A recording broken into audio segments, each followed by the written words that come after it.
To use the site builder on your website, you don't have to upload it like a theme because it's a module. So the first thing you have to do is to download it here from your downloads or orders account. Okay, in your account you will have it here.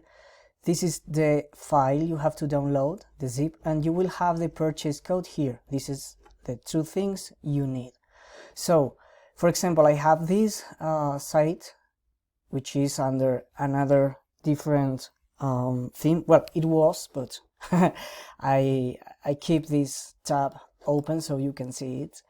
So the first thing you have to do, or well, you don't have to do this, but I recommend to you to do this because the site builder works better under the classic theme. Okay, so you go to design, themes and logo, and you activate the classic theme if you have, if you're using another different theme. Okay, I recommend it to you to do this under a dev site, a development site, not your production site. So if your store is open to the public, you can clone it or duplicate it and work under hidden website and do this under a hidden website until you have the new design ready.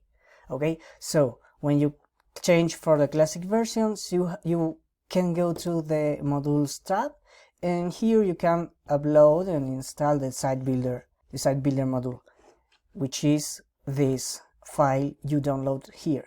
Okay, once you have the module installed, you go to configuration.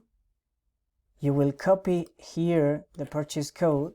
Okay, and well, before go to configuration, you will find here, okay, all the block of options of the site builder. So go to settings, and here in the tab license you will paste and click on activate, and here you have the theme ready.